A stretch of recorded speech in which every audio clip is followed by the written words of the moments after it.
El mundo en el que vivimos está regido por el capitalismo. Este sistema nos grita que lo importante es crecer y sacar recursos sin parar de la forma más barata posible. Bueno, hoy en día la cooperación para el desarrollo ha cambiado un montón, ¿no? Nosotras que estamos aquí en Euskal Herria vemos que la realidad, desde los años 80, que podemos decir que empezó más la cooperación y los procesos de solidaridad aquí, hasta hoy en día la evolución ha sido tremenda, ¿no? Algunos elementos que yo destacaría que para nosotras desde las ONGs y desde la sociedad civil han sido importantísimos es que hemos aprendido a cambiar un poco el enfoque, ¿no? En los inicios hablábamos mucho más de la solidaridad, que seguimos haciéndolo, pero hablábamos mucho de la asistencia, ¿no?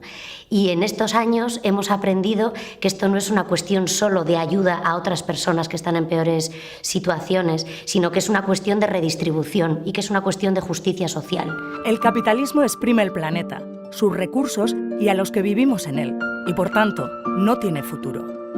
En la sociedad civil hace años ya que defendemos que la solidaridad internacional es una cuestión de derechos humanos y esto es lo que queremos poner en valor. No solo una cuestión de derechos y de justicia a nivel global, sino también algo que incluso tiene que ver con nuestra responsabilidad en las injusticias que a día de hoy se están dando en este mundo tan loco en el que vivimos, ¿no? Un recurso que tenemos los pueblos y las personas para denunciar y visibilizar algunas violaciones de derechos humanos son los tribunales populares. Hay muchas gentes que pensamos que hay un reparto de todos los bienes, no solo económicos, sino también naturales, la formación, los servicios y demás, muy injusto en el mundo que vivimos hoy en día, ¿no? Hay partes mayoritarias de la población que no tienen acceso a los recursos más básicos. Y esto no es una cuestión solo de asistencia y de ayuda, que también, sino que es una cuestión de redistribución. Los tribunales populares permiten dar a conocer la gravedad de una realidad. Son actos de reparación que despiertan la conciencia social, haciendo visible lo que pasó en la propia voz de las personas que lo sufrieron y empoderándolas. La gente que estamos en la solidaridad, las personas que estamos implicadas en la sociedad civil, pensamos que existen recursos de sobra en el mundo para tener vidas más vivibles todo el mundo, todo el planeta, ¿no? Es increíble que a día de hoy haya más trigo para los biocombustibles que para dar de comer a las personas. Y eso es una injusticia global que tenemos la responsabilidad de luchar contra ella. Y muchas de las causas están en nuestros contextos más cercanos, ¿no? A veces pensamos que la responsabilidad de las guerras, de las hambrunas y demás están lejos, ¿no? Y de repente las transnacionales, las políticas de nuestros gobiernos y demás tienen una influencia clara en toda esta situación. Y por eso desde la sociedad civil, desde las ONGs y desde la solidaridad internacional tenemos mucho que hacer para romper contra estas causas de la desigualdad. En este tribunal expondremos casos basados en los 4 ejes fundamentales de la vida: la soberanía alimentaria, el modelo energético, los cuidados y la relocalización de la economía. Todos ellos desde una perspectiva feminista. Bueno, pensando un poco en esto de cuáles son los objetivos, ¿no?, de la cooperación internacional desde la sociedad civil, al igual que los procesos en global, también los objetivos han ido como evolucionando en los últimos tiempos, ¿no? Yo creo que un elemento importante ha sido que hemos dejado de hablar de los países pobres o empobrecidos y los ricos. Hemos dejado de hablar del norte y del sur, ¿no? Y cada vez hablamos mucho más de sociedades globales, ¿no? Ahí hay como una responsabilidad colectiva en cómo hacemos, qué tipo de procesos impulsamos, ¿no? Ya no es tanto apoyar procesos en otros lugares, sino ver también qué tipo de luchas y apuestas colectivas tenemos, ¿no? Por eso, para nosotras, todo lo que tiene que ver con el trabajo en red, el fortalecimiento de los movimientos sociales, la articulación entre distintos grupos, es un elemento imprescindible. Desde el Tribunal Popular para las Vidas Sostenibles denunciamos las expropiaciones de tierras ocupadas en la producción de alimentos. Defendemos el territorio y reivindicamos el derecho a la soberanía alimentaria.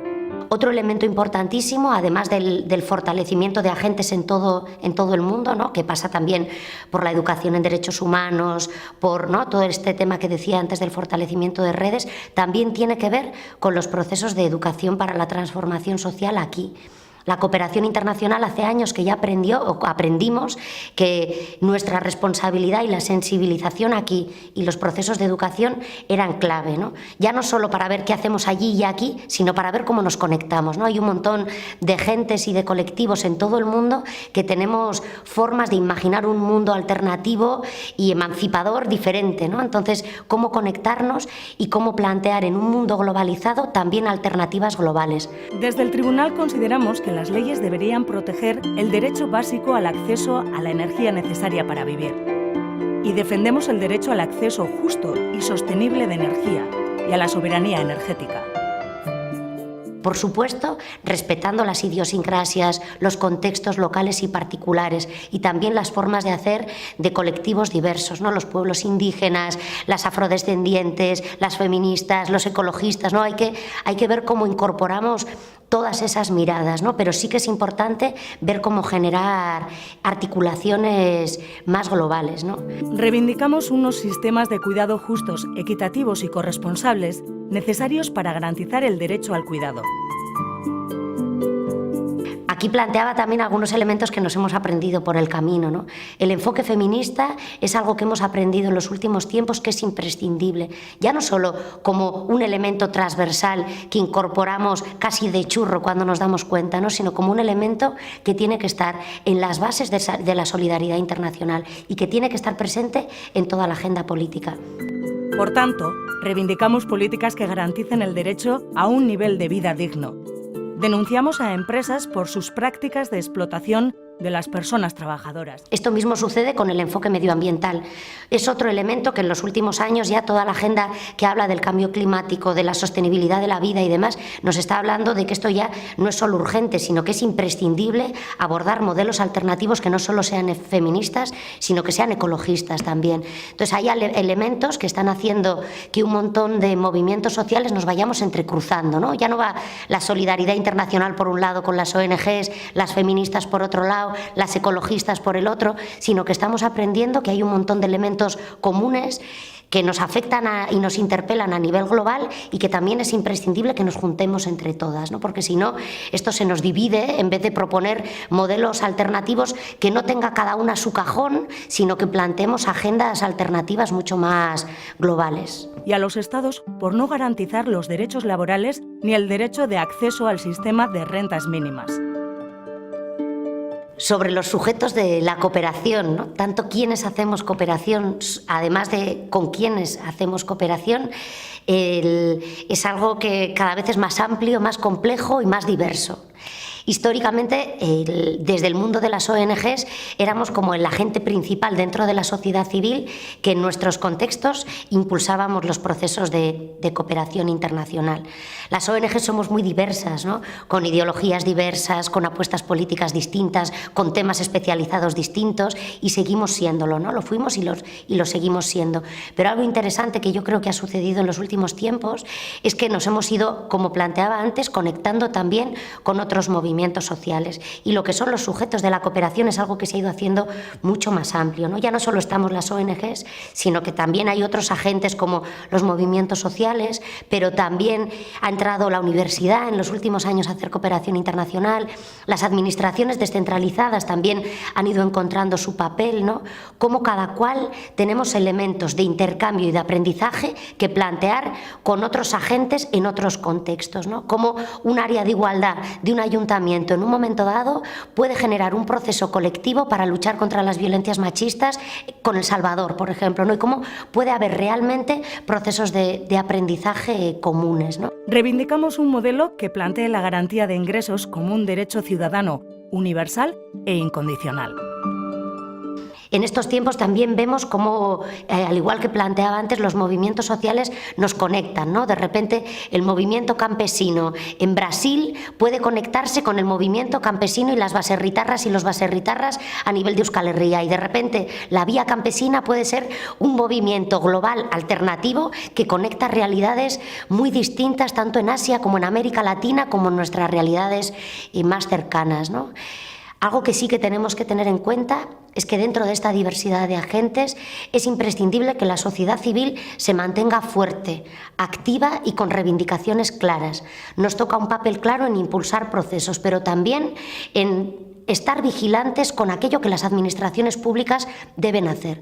La sociedad civil tenemos un papel imprescindible, la sociedad civil global, pero también en lo que nos toca, en nuestra realidad más cotidiana, en hacer incidencia política en nuestras administraciones públicas, en exigir que un 0,7 ridículo para la cooperación internacional que hace décadas que venimos exigiendo se cumpla, porque sigue sin cumplirse. Y seguimos teniendo administraciones que se ponen la medalla y siguen sin cumplir ni siquiera algo tan ridículo como eso.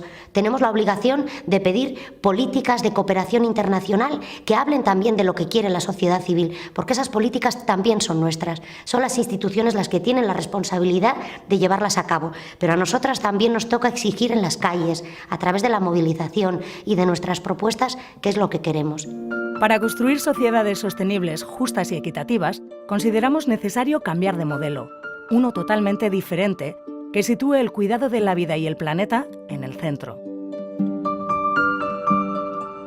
También tenemos que estar atentas con esto de qué tipo de relaciones establecemos entre los distintos agentes de cooperación. No quiero dejar de hablar de cómo, por mucho que estemos apostando por sociedades más globales, todavía siguen existiendo muchas asimetrías y todavía siguen existiendo muchas relaciones de poder, ¿no? Hay quien tiene acceso a los recursos y quien no. Hay quienes somos intermediarios en algunos casos de esos recursos y quienes no. Y eso exige relaciones participativas y horizontales. Y ahí tenemos un reto, ¿no? Cómo generamos aprendizajes de ida y vuelta, cómo impulsamos procesos donde seamos nosotras las que aprendemos de otros países empobrecidos que están teniendo muchísimas más dificultades en algunos casos, pero que están siendo punta de lanza en la creación también de discursos alternativos. Ahí la generación de discursos horizontales es también parte del cambio, ¿no? No es solo importante qué queremos hacer, sino cómo lo hacemos. Y ahí el movimiento feminista, al igual que otros, nos está enseñando mucho de relaciones democráticas, horizontales, o por lo menos de ser conscientes de que repetimos a veces lógicas que no nos gustan y que tenemos que estar como revisándonos, ¿no? Y estar dispuestas a como el aprendizaje continuo para generar no solo discursos alternativos y liberadores para este mundo, sino también prácticas cotidianas que sean liberadoras también en el día a día, ¿no? Y esto es algo que tenemos que poner en la mesa y que sigue siendo un reto para todas y todos.